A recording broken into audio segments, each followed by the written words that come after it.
Welcome back. आप देख रहे हैं बनो अपना फाइनेंस मिनिस्टर और शो का वो पड़ाव जहां पर अब आपको बताने वाले हैं कि 2025 में कौन कौन से ऐसे म्यूचुअल फंड कैटेगरीज हैं जो कमाल कर सकती हैं। और ये कमाल का नुस्खा बताने के लिए हमारे साथ फिरोज़ अजीज़ हैं जो कि डिप्टी CEO हैं आनंद राठी वेल्थ के।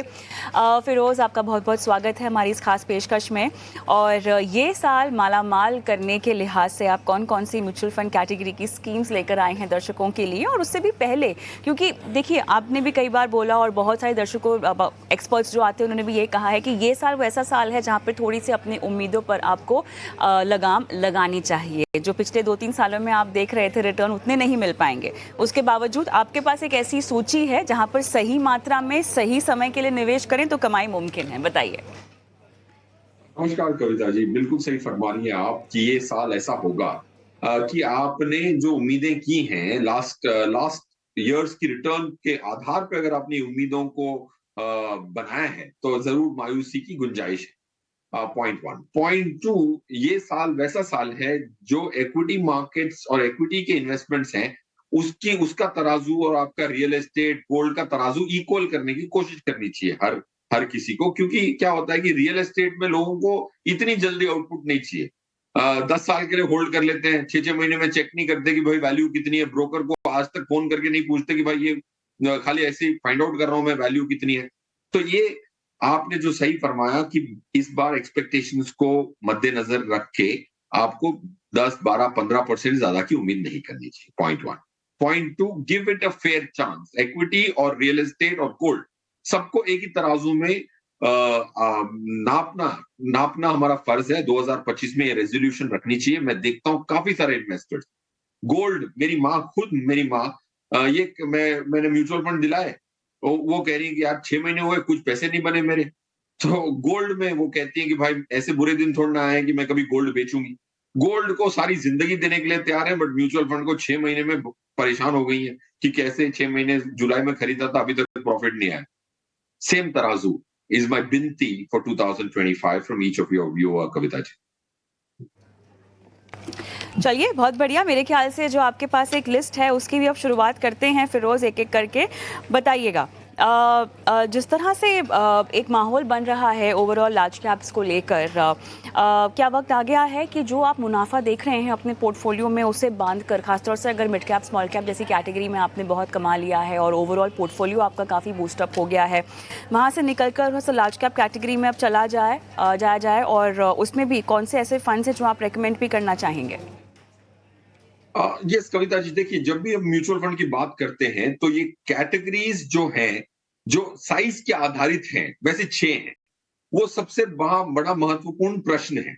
अब रहा सवाल कि मिड कैप स्मॉल कैप से हट जाना चाहिए कि नहीं हट जाना चाहिए। मेरा ये मानना है कि काफी सारे लोग साल 1.5 साल से स्मॉल कैप में नेगेटिव हैं।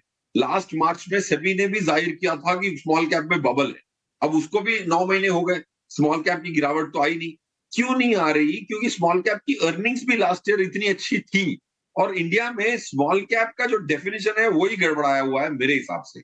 2,500 कंपनियां हैं जो लिस्ट होके ट्रेड होती हैं एनएससी पे, उसमें से 500 के भीतर भीतर mid cap, large cap, small cap सब खत्म हो जाता है 500 में।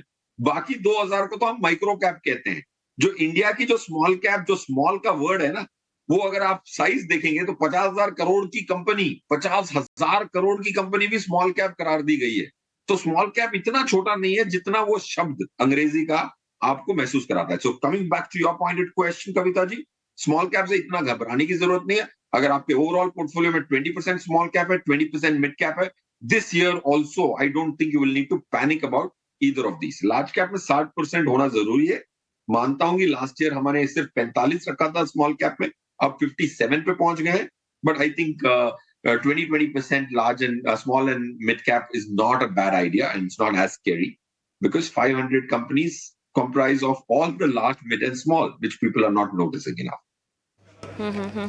बिल्कुल। और मेरे ख्याल से कुछ फंड्स भी आपने यहाँ पे क्वांट लार्ज कैप का जिक्र आपने किया है। फिरोज, आगे हम बढ़ेंगे क्योंकि समय भी थोड़ा सा कम है। मिड कैप और स्मॉल कैप कैटेगरी में फ़िलहाल, क्योंकि देखिए एक कंसर्न वैल्यूएशंस को लेकर भी है, और जिस तरह से हमने देखा है कि पिछले 3 साल में जहाँ पे अच्छा खासा रिटर्न स्मॉल कैप में आया है, वहीं 1 साल में हमने देखा है कि रिटर्न में थोड़ी सी कमी आई है। अब इसको ध्यान में रखते हुए ऐसे कौन से एक्टिव मिड कैप और स्मॉल कैप फंड्स है जहाँ पे दाव लगाया जा सकता है, क्योंकि अब वो समय आ गया है जहाँ पर हम फंड मैनेजर्स की स्ट्रैटेजीज और उनके चुनाव पर बहुत ज़्यादा काम होता हुआ देखेंगे। फंड मैनेजर्स के लिए अब ज़रूरी हो गया है कि वो ऐसी स्ट्रैटेजीज बनाए कि जहाँ पर वो मुनाफा कमा कर दे। तो क्या चुना है आपने? अब मेरे हिसाब से मिड कैप में कोटक इमर्जिंग एक्विटीज, उसमें पंकज टिब्रेवाल फंड मैनेजर थे। उनके बदलाव के बाद भी हमने उसको एग्जिट नहीं किया, क्योंकि हमें लगा कि फंडामेंटली अतुल इस स्कीम को अच्छी तरह मैनेज कर पाएंगे। हमारे लिए सबसे अच्छा कॉल था। लास्ट ईयर यही स्कीम खराब थी। इस फाइनेंशियल ईयर, इस कैलेंडर ईयर उसने अच्छा परफॉर्म किया। The calendar which went by 2024, वो 2025 के लिए भी वही स्कीम हमने बरकरार रखी है अपने मॉडल पोर्टफोलियो में। Kotak emerging equity, Atul is the fund manager. अब रहा सवाल स्मॉल कैप का।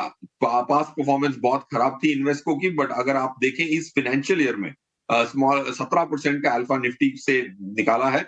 ताहिर बादशाह खुद ही फंड मैनेजर हैं, वही सीआईओ हैं। So these are the two categories, two schemes which you can continue to do very well.